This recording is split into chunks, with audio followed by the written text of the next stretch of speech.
Right, let's kick off. So, hello everyone, and welcome to today's Girls on Track UK webinar brought to you by Motorsport UK. A big thank you to all of you that have given up your time to join us this evening, and of course to our lovely guests who have also volunteered their time to spend with us today.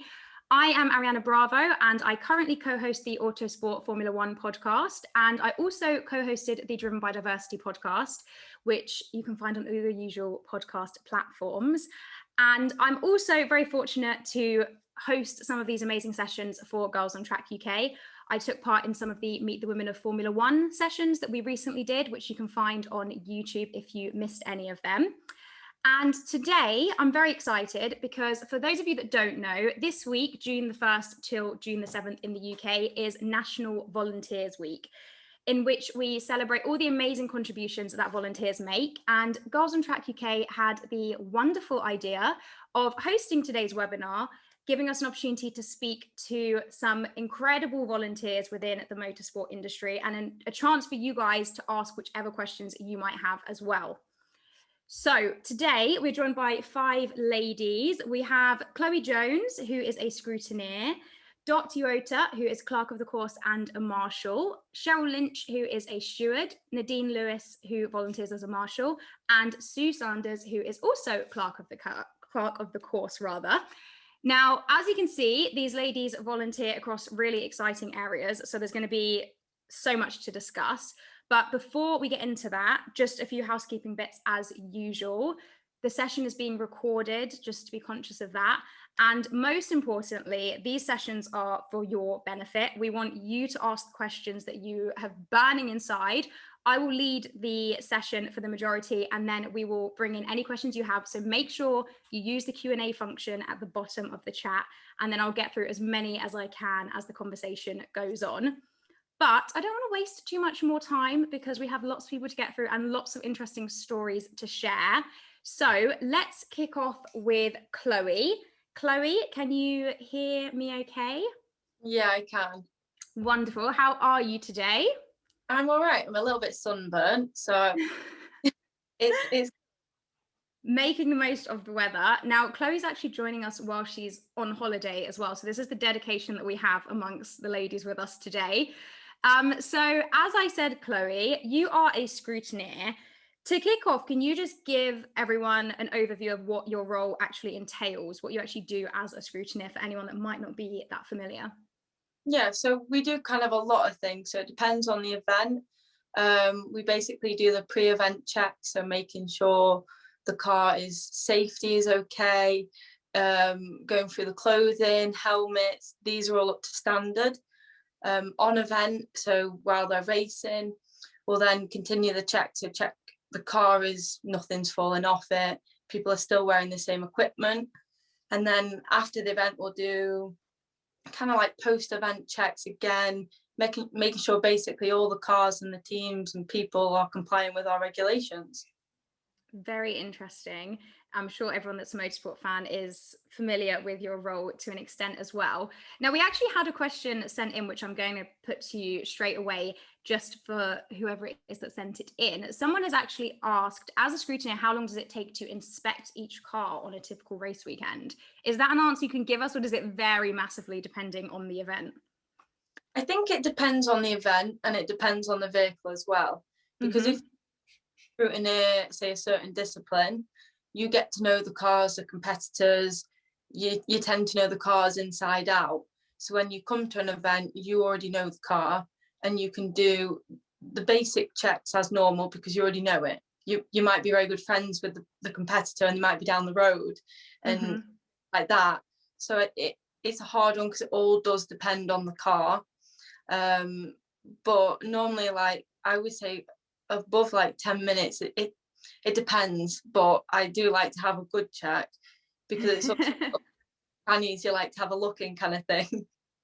And how long have you actually been in your role as a scrutineer? I started in 2017, so I was 18 at the time, and I got my license when I was 20. Okay. So I've been doing it since then. Obviously the pandemic hit, which stopped obviously play for quite a bit.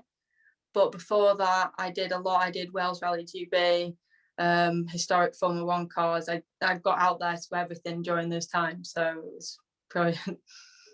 And can you talk us through the journey to becoming a scrutineer? Was it something that you always wanted to volunteer at, or is it something that as you got older and you maybe stumbled across it, or it was recommended to you? How did you actually find your way into that volunteering role? Mine came from my university, so I Okay. was a uni student at Myerscough, and they sent students every year to Wales Rally GB to help out and assist. And in my first year, I got offered the chance to go. Absolutely loved it. I worked with some brilliant people, and basically from then on I was like I just wanted to get involved in it. So I went back the year after again through uni, a bit more comfortable because I'd known some people, and I met my mentor who said, right, I want to put you through the training, because I was a bit unsure what to actually do and how to get involved fully. My mentor at the time assisted me and kind of took me through my training. So for me, it started off with my uni, and it was of those just I'll go and see what it's about, and it turned out to be one of the best things I ever did. That's what we love to hear.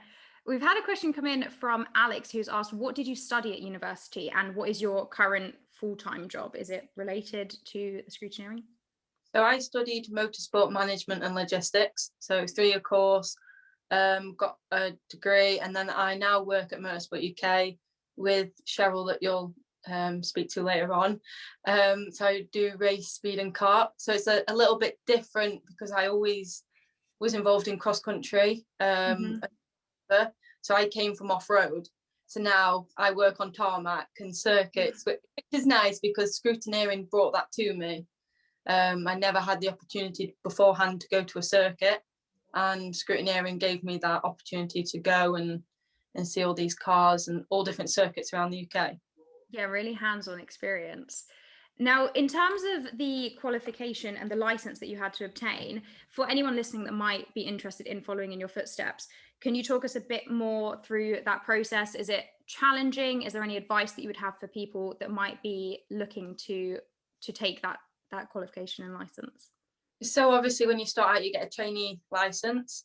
You can go and support events and you work with all the other qualified scrutineers.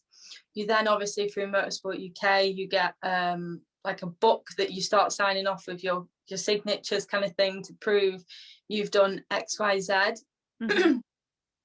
And then once you're fully qualified, you work through this book. The book is very good. It takes you through everything that you need to, and all scrutineers have obviously already been through it. So if you ask a question to anyone, they can answer it. And then obviously you send it off to Motorsport UK and they give you a license. And my advice would be to talk to as many scrutineers as possible. They're very friendly and they have so much experience. You'll be interested in what some of these people have to say, what they've seen, the tricks and stuff like that. They're brilliant people. They will share it with you, and just talk to as many people. If you can get on events and just be near these people and watch how they work, it's going to benefit you in the long run. Yeah, that's really good advice. As we say time and time again in these webinars, networking and making connections is essential in this industry. I'm kind of getting sick of hearing myself say that, I think. Before we let you go, because obviously we don't want to eat into too much of your holiday, looking back at your time as a scrutineer, what would you say is one of your highlights? What really stands out to you over the last few years of your role? My highlight would be meeting someone, my best friend, that was my mentor at the time through scrutineering. We now scrutineer at events together. And best thing for me, because you meet a long-term friend. It's not just people you work with. You get these relationships with people. So we did Wales Rally GB together. So every year we'd spend a week together, and it would just be the most amazing fun, making memories, doing what you love in the sport, but with your best friend. And honestly, you can't get anything better than motorsport with your friends. I love that. That's a good memory. That's one of the best ones I've heard. Right, we will let you go. Thank you so much for joining us this evening. Of course, everyone that is listening, if you have any other questions, head over to the Girls on Track UK Facebook page, pop them there. We can make sure they get through to Chloe, and I'm sure we will be able to get you responses. But thank you so much for giving up your time. Really, really appreciate it. And thank you guys for sending in questions as well. Next up, I'm going to introduce Dot, who, as I said, is clerk of the course and a marshal. Dot, I'm going to start with a similar sort of question to you. What does your role entail, high level? How would you describe it if you were explaining it to our audience? The easiest way to describe it, just a summary, is the clerk of the course is basically responsible for an event or a race meeting. So, from the start of, whether it's practice up until, 30 minutes after the appeal time is over. So right from the start, right to the end, clerk of the course is responsible for all aspects of a race meeting, but in conjunction with, the marshals, scrutineers, timekeepers, and the stewards. And have you always been a motorsport fan? Is that what led you into volunteering in this role? I have. My mum used to call me Speedy Gonzales. I was a petrolhead from I can't even remember, from way when I was really young. And I started marshalling in 2000 and became a clerk of the course in 2011. I think it was 2011, 2012. And how did you initially get into marshalling, and what was it that then made you want to also continue to become clerk of the course? What was that journey for you? I volunteered, you volunteer through your various clubs, and you go, all different, whether it's your local circuit or other circuits, you attend training days, and sort of, I thought next best thing is, okay, progression, try and become a clerk of the course. So I became a clerk of the course for race, and also I'm a probationary clerk for speed and for rallycross. Oh, wow. Okay, that's very interesting. And what you said, you were always a motorsport fan. What is your first sort of memory of motorsport then? There are just so many, but it's like when people say vroom, vroom, you just see things going. It's like, yeah, it's the sounds, it's the smells, it's the atmosphere, the camaraderie, the teams. Yeah, that for me, that's what did it for me. And this is something that we're going to touch on in more detail when I bring in the other ladies towards the end of the hour. But as we know, motorsport is a traditionally very male-dominated industry. I can see you smirking. And you've just mentioned the fact that actually the welcoming feel that you had is something that really appeals to you. Do you feel that despite the fact that it's a male-dominated industry, that isn't something that really even comes into it when you're in your role, and it's all very much you're in it together and you're there to get a job done? It's, from my perspective, anything I do is a level playing field, and everybody I work with, everybody is treated equally. Doesn't matter whether you're male, whether you're female, as long as you can get the job done, job done.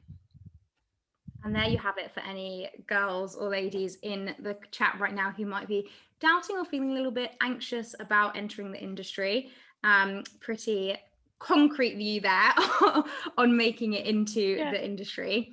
Have you faced any challenges though since your time in motorsport? It doesn't have to be linked to gender or anything like that, but looking back, are there any things that you're thinking, oh, that was actually quite an obstacle to overcome, that you can now look back on and give advice for anybody that could encounter similar?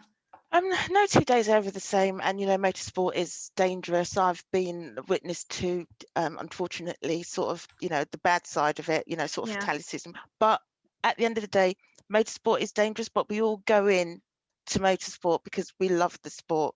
We take the rough with the smooth, we take the good things with the bad things. Challenges, you get through challenges. You get challenges in every walk of life. So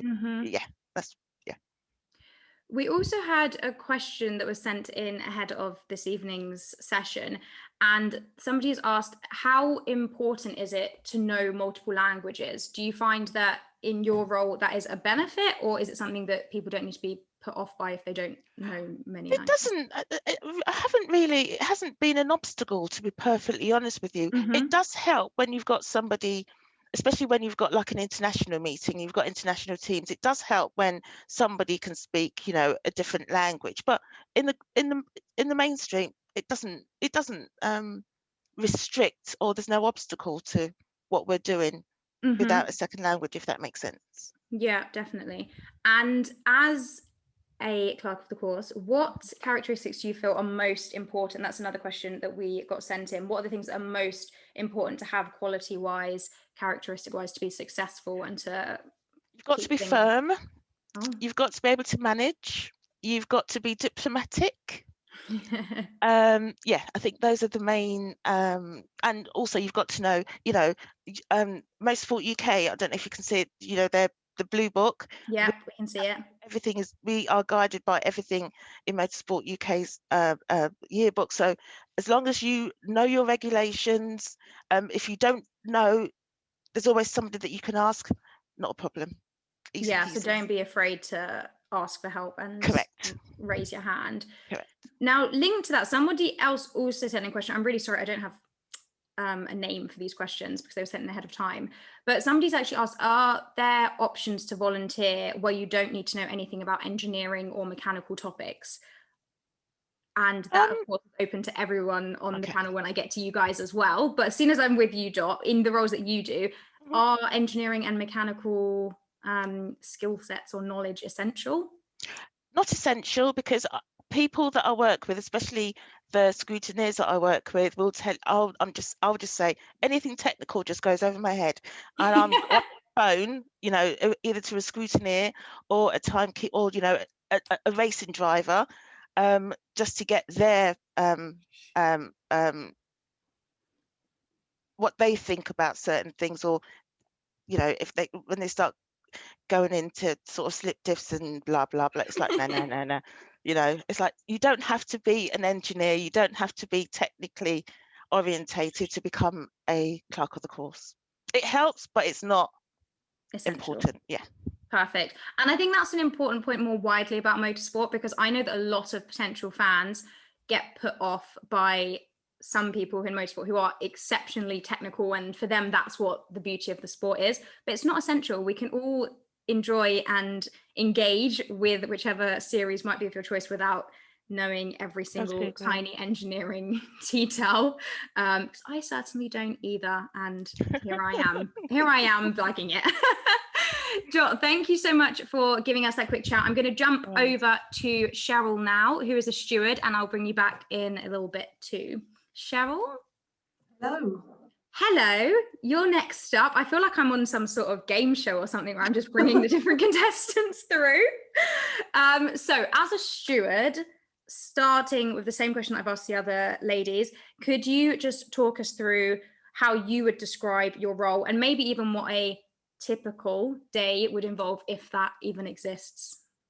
Okay, so I actually deal mainly with international, which is slightly different from Motorsport UK, so there are different regulations. Ultimately, the stewards are in overall charge of the event. So internationally, it's slightly different to the UK, but it's dealing with incidents, which whereas DOT would usually in the UK would deal with them. So they would come to the stewards at an international event, and there's a panel of stewards. You will have a chair, and then you will have two accompanying, so there's a total of 3 of you. Some championships may have driver stewards that give advice to the stewards. So you would deal with incidents, you would deal with any technical non-conformities that are presented to you. So very, very similar to the role that DOT does, but at the next level. So in the UK at national events, the stewards are there to oversee and to support the clerk of the course, whereas internationally they take more of a leading role. Okay, and considering that you work in more of an international field, do you find that languages hold more importance for you, or would you echo what Dot said, that it's not mandatory, it's not essential, but nice to have? It's not mandatory or essential. That internationally, the motorsport language is English. But I've worked with many people that have a vast array of language skills, which is, I wish I had their ability. Yeah, same. I really wish I could speak multiple languages, and it's something that I wish I paid more attention at in school, but here we are. Now, looking at your role, can you talk us through how you got to where you are? Because obviously we have spoken before and you've had an interesting journey and some amazing accomplishments along the way. So can you share the journey that you shared with me the other day, just for everybody on the call? Okay, so I was not passionate about motorsport, didn't even really know it existed when I was younger. I've worked with Motorsport UK, then MSA, since I was 18. So I've been there quite a few decades now. I've been in my current role, so I'm currently the race, speed and kart executive. So I'm the sporting executive looking after the disciplines. And since 2006, we took on Rallycross, and we had the European Rallycross Championship come back over as a candidate event to the European Championship in 2009. And following on from that, I became the first female representative on the FIA Offroad Commission, representing the UK, and was pushed by the president of the commission to steward, which in those days I couldn't do. Because of an employee of the ASN, as in Motorsport UK, the regional governing body. Ultimately, I was told I either had to go and steward or something else would have to happen, and maybe a new representative would have to be found for the UK. So my chief executive at the time did agree. So I started on my stewarding role back in 2010. So just to put that into slight context, is in my role, I work with what is now the Learning and Development team in training our stewards and training our clerks of the course. So I've gone about it completely the opposite way. I'm very fortunate to have had the opportunities I've had, and I love my involvement. It's, as everybody else on this call is going to say, you're joining a family. And as such, there will be people that you will work with that maybe you'd rather not, but in the main, they're lovely people. We've all got the same passion, I was fortunate to have the opportunity. The president of my commission wanted to put forward an all-female stewarding panel where the Rallycross had gone to world status, and in 2016, I think it was, we had the first all-female FIA World Championship stewarding panel, and I was very fortunate to chair that panel. Incredible. And again, very, very well received. We were well received by the competitors, and there have been times where there's been challenges. I think subsequently the challenges are my own. They're not what other people have forced me into, because it's questioning my own abilities.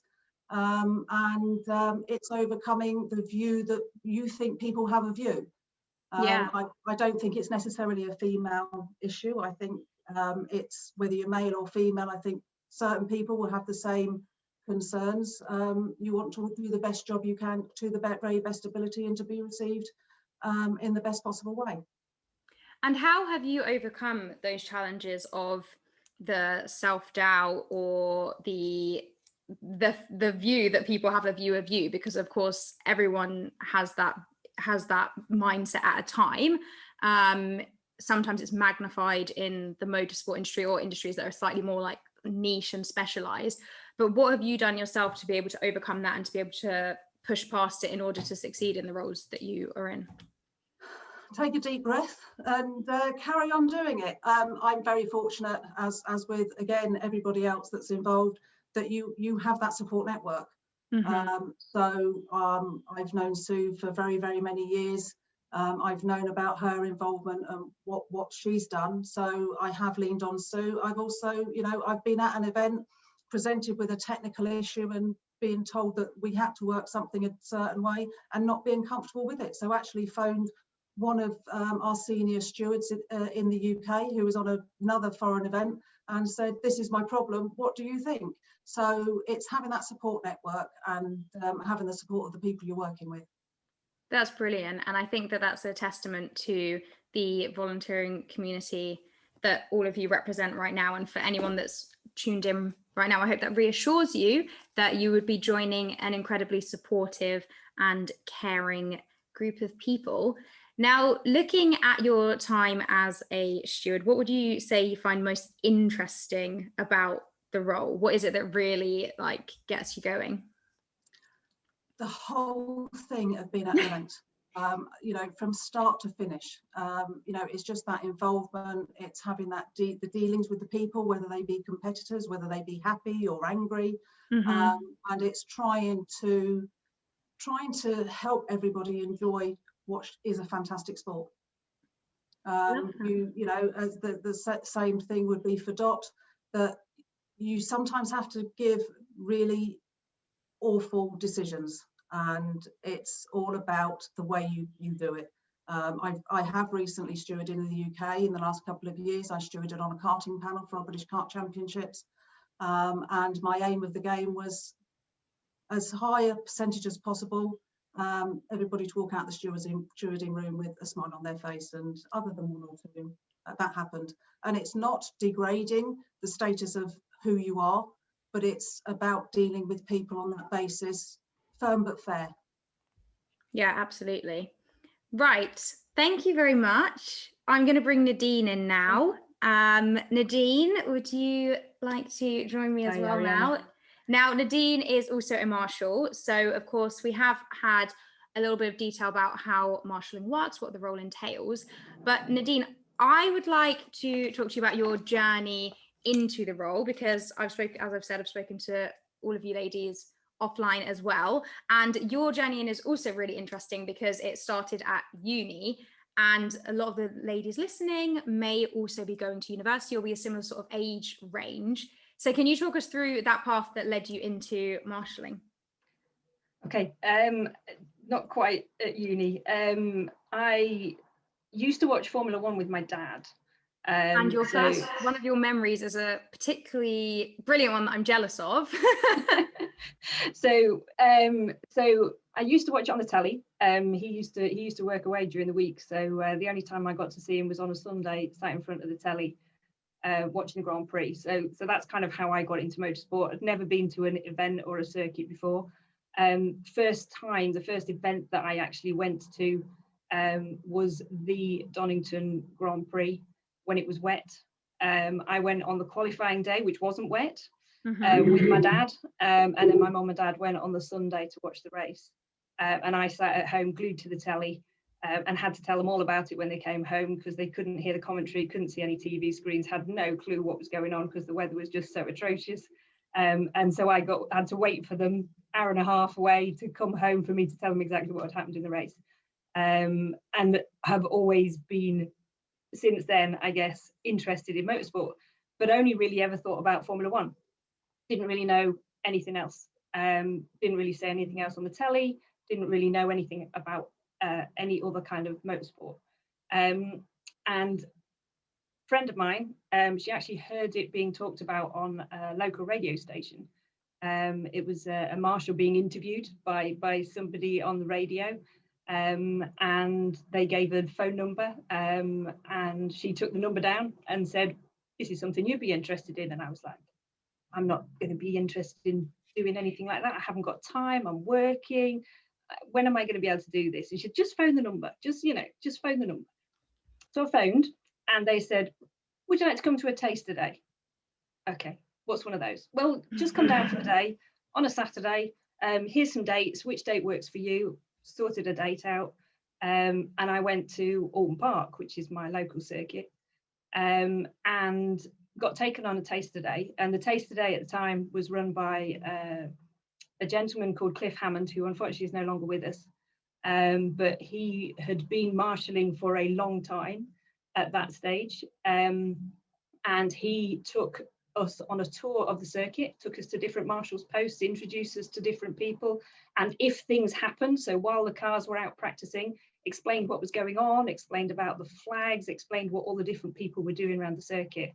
And then in the afternoon I got to go out on post, and my first experience was a TVR Tuscan. Came off, I was on the straight after the first corner, so on Avenue, if people know Alton Park. on the straight just after the first corner, and the TVR Tuscan managed to lose it coming out the corner straight into the barrier. People I was with ran towards the car, to which I thought, well, I suppose I better follow, because I didn't know what else to do. So I followed them, managed to fall over on the way, stood up again, carried on, got to where the car was, and the driver had got out, and he'd climbed over the barrier, and he was saying it's on fire, which I thought, well, I can't see any flames, but okay, it may be underneath, can't see. So the people that I were with climbed over the barrier and went to deal with the car. Driver came and sat with me and then said, I don't feel very well. At which point I thought, that's not good. So I just thought, well, I can talk to somebody. I have no idea what to do with the car, but at least I can talk to this poor person who's managed to hit the barrier. So I told him to take his helmet off. I told him to just sit still and people would come and help shortly, and just kept talking to him. And I did ask him his name. I can't remember what it was now, but I did ask him his name and all of those kind of first aid things that you just think of off the top of your head, just to keep him talking. As it turned out, he'd actually hit the barrier and set off his onboard extinguisher, which was why he was covered in extinguishant, which is why he thought he was on fire. But anyway, that was the reason. But that was it. I was like, oh my goodness, can I do this again? This is great. Driver was fine, car they sorted out, and then stayed on post for the afternoon. And I don't remember anything else happening. That's the only thing that actually happened while I was on post. There would have been other things, but it was a while ago. But I literally was like, when can I come back and do this again? Because this is great. And some of the questions I asked was, how often do I have to do this? You know, thinking I work 5 days a week. I was studying to be an accountant at the time.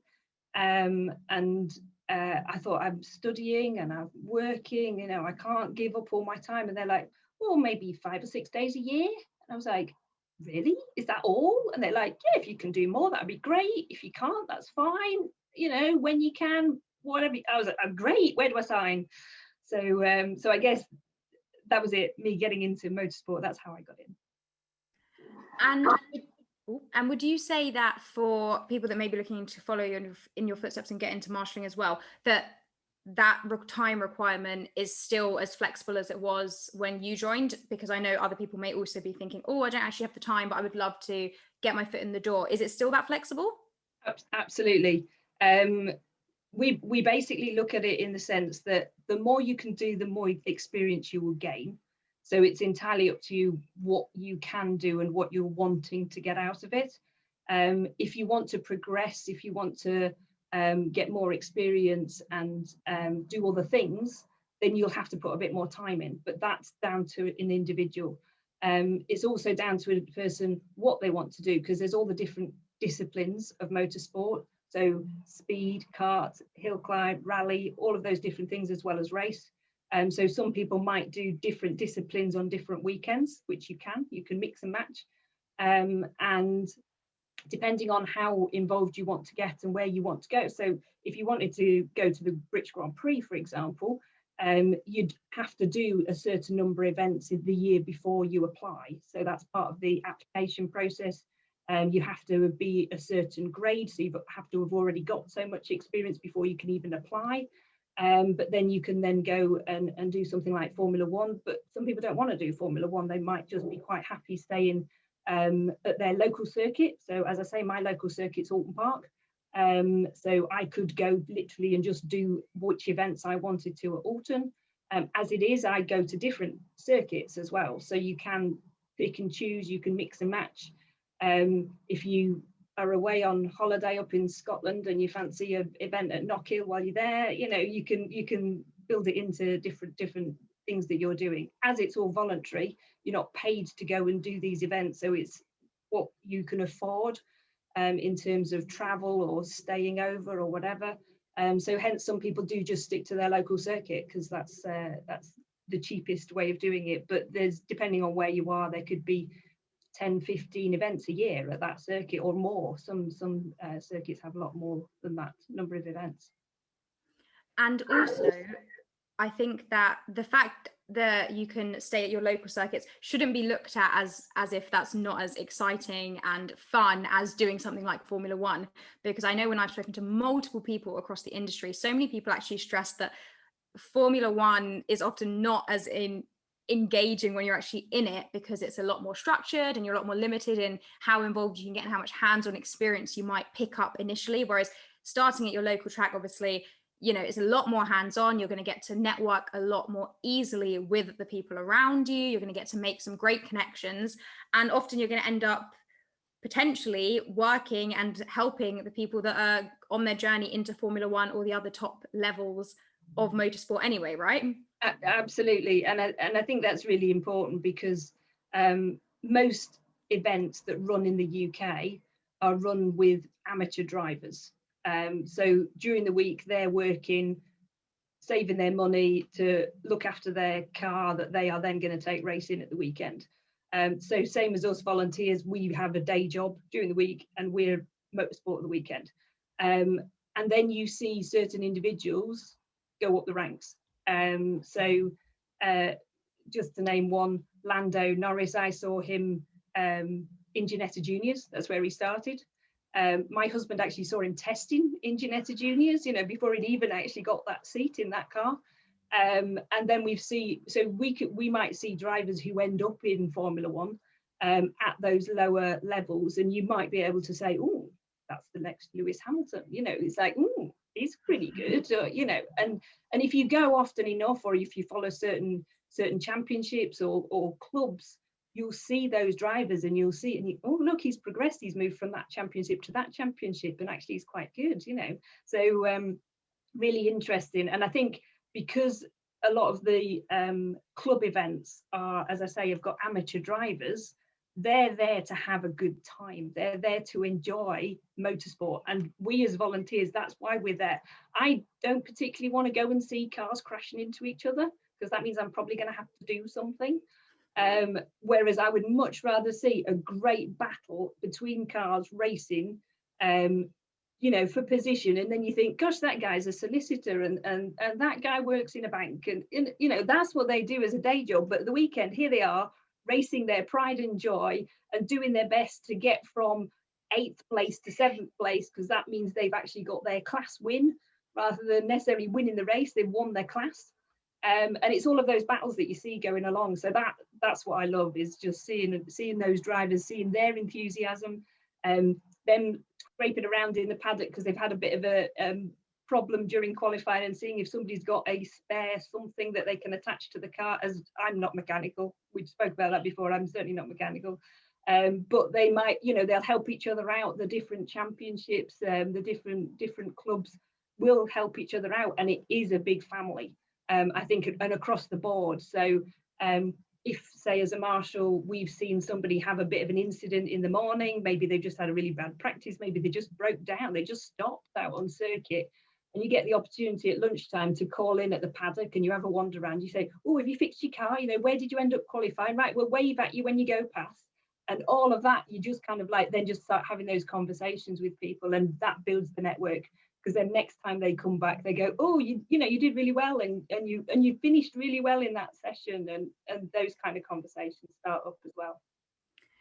We have 2 questions that are specifically related to marshalling that I would love you to answer. So Sophie has asked, do you need any qualifications at all to volunteer as a marshal, or can, you know, you can just volunteer just with the interest and the passion?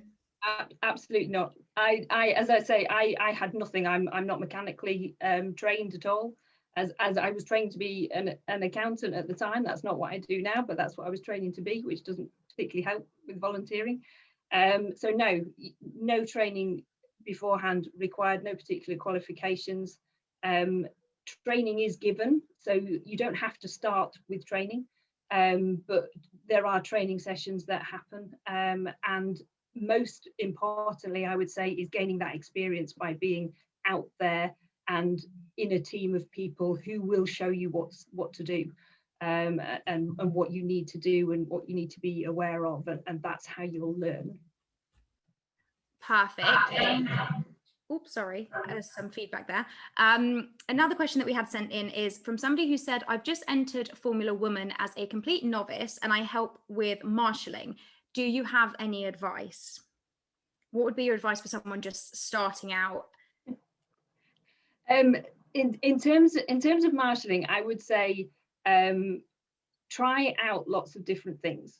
So try out different events, try out different clubs, because you might find certain things that you like, that you just are interested. I'm not the biggest single-seater fan.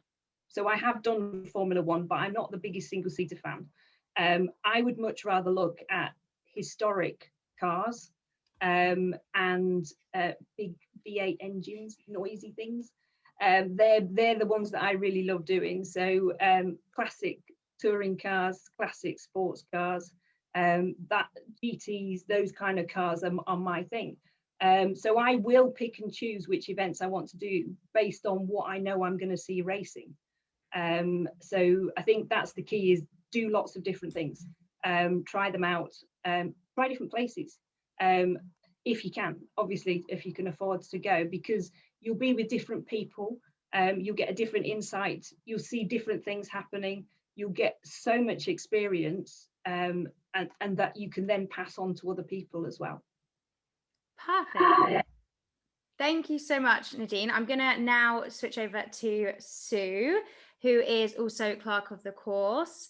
Now, Sue, I would like you to start by telling us a bit more about your journey into the role as well, because as we've seen across the board here, everyone's had a slightly different journey. Some people have gone into their role through a completely different path to somebody else. So can you talk us through what led you up to the volunteering role that you're in, and what really first sparked the interest in motorsport?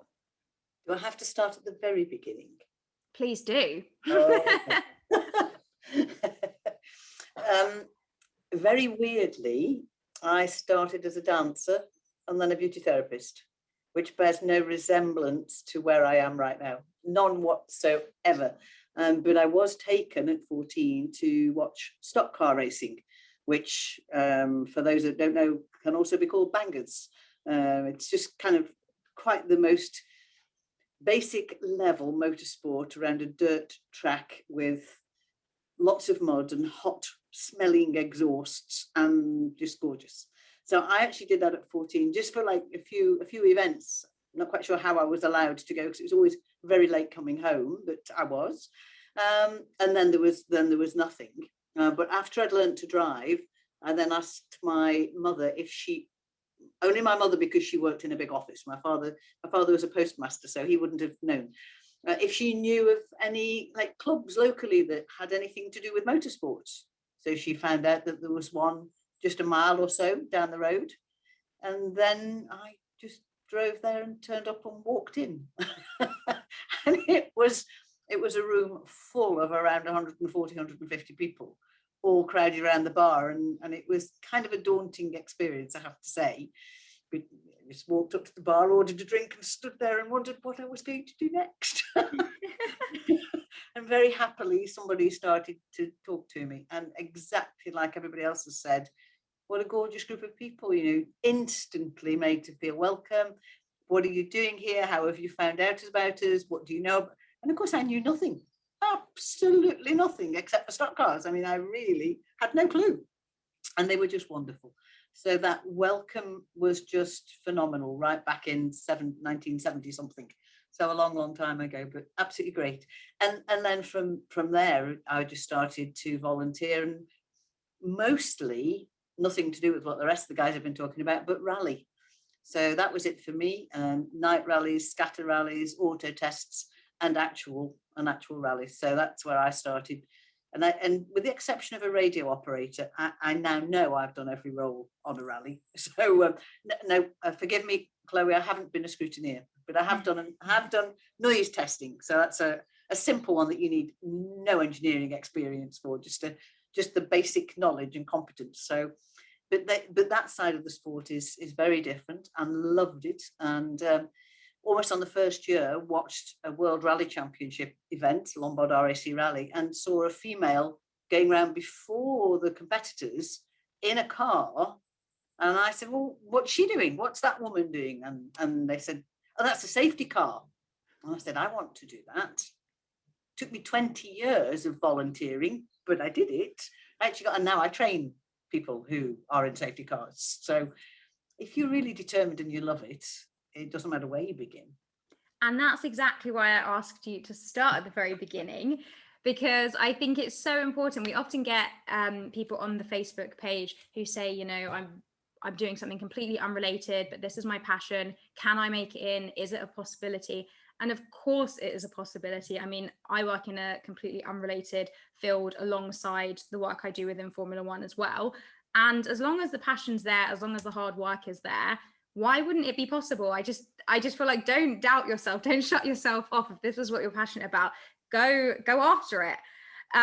But going back to you and your volunteering role rather than me, what would you say is maybe, or are maybe, some of the common misconceptions of your volunteering role as clerk of the course, or some of the more interesting things that people maybe don't know that you do?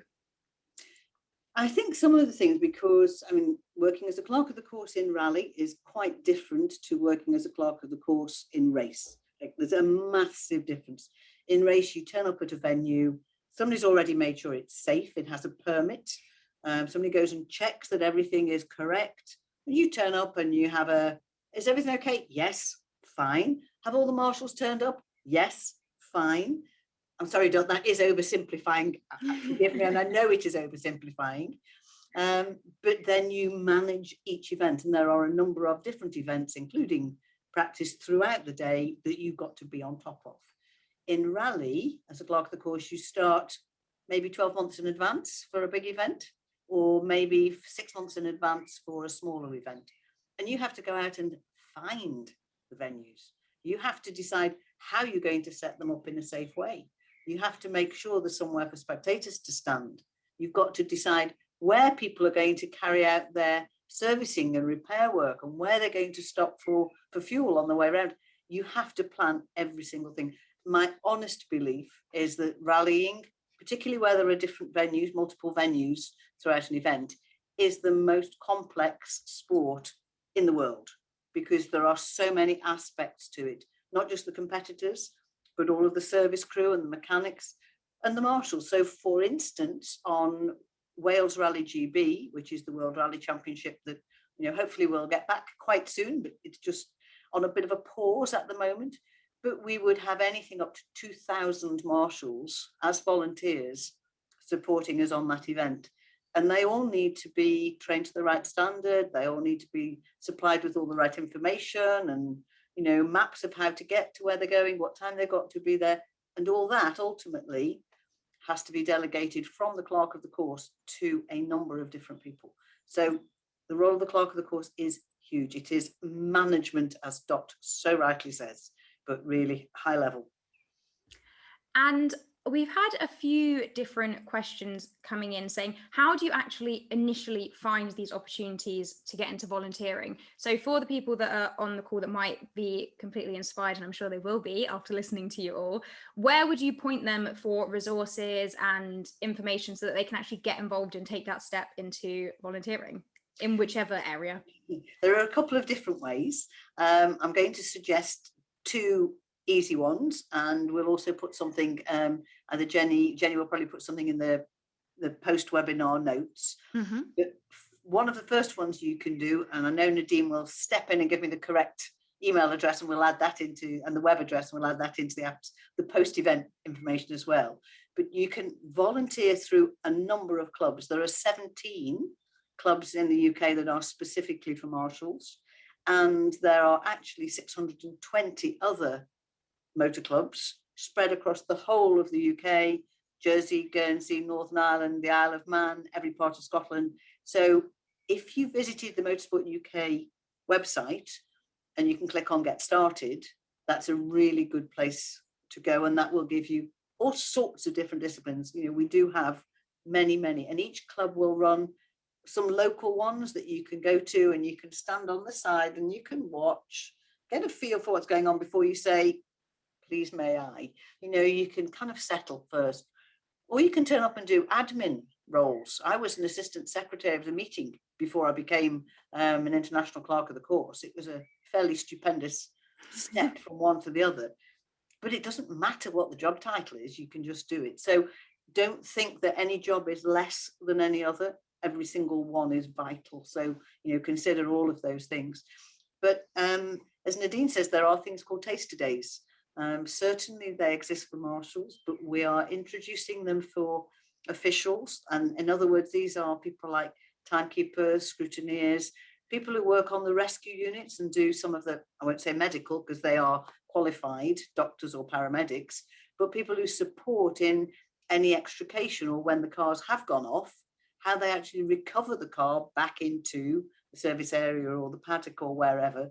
And then roles like being a steward, as Cheryl is, and clerks of the course, as Dot and I are. There are proper training programs for that, and we will take people through. So going to the taster days is a good one. There you have it. That's very useful information. As Sue has said, we will of course send out this in more detail in the post-session email, so you guys will have all of the necessary information and can pursue whatever takes your fancy. We've had a question come in from Helen, who has asked, for volunteering, can all members of a family get involved at any age, i.e. mums, dads and young people? So yes. For marshalling, it's from the 11th birthday. Mm-hmm. So that's the first part. It's not possible at every single venue. Some of the race circuits, for instance, have a no under 18s policy. So each venue would be slightly different. So you can't just do it everywhere. But if we're going to talk about some of the off-road events, which Chloe was talking about earlier, cross-country particularly, and trialing, auto tests, club events, every member of the family will be there. Sometimes they'll compete. Then, 10 minutes later, they'll be marshalling. And it is a huge family. And on some of them, not all, but certainly not a race circuit, do not ever take your dog. But on some of the other more, what we would call a grassroots sport, you as long as they're on leads, you can take children, pets, anything. It is a proper family environment. I just jump in there as well? Yes, please. If as a family environment, it can be a family environment, there are certain roles that children can't do. But for example, if you're helping out with administration in race control or event administration, you can have your child with you, and they could be helping collate paperwork and things like that. So there'll always be something to have that family environment. I've been to many events where the families have been involved, and the mum's doing administration and the father's the clerk of the course. So absolutely. And I think the other thing I want to make sure we say is, certain roles, when people go to events and they start looking, maybe taster events, not necessarily so much on the marshalling side, but you don't have to start marshalling, there's many other avenues you can go through, is don't be put off by, being surrounded by older males, which is predominantly what we will see, because everybody will be welcome, and there will be people that will help and support to help you get to where you want to do. And just two things for me. My daughter used to come. I ran a training event in a forest, and she was still wearing a nappy. She came with me, and while I was delivering the training, she was crawling around on the floor perfectly happily. And she came to many events and just sat quietly. But she says that one of the reasons she can add things up in her head and subtract is because she did results on rallies and sat in the car with me and doing the results, and then actually sat and assisted the results team afterwards. So, I think that's really a very important part of what it's about. But the second thing I want to say is, if you are volunteering, no matter what age, no matter what you're doing, always remember to include it on any CV you write for a job, because that experience, that team working, those skills, that competence, the sheer fact that you're prepared to go out and volunteer will give you so many extra points when you actually apply for a job. So please look at it in a professional sense, even when it's not related to the role you're actually applying for. It's so helpful when ask Chloe, who now actually works in the industry. It wouldn't have mattered though. Whatever you do, it will help with job applications. Yeah, that's absolutely true.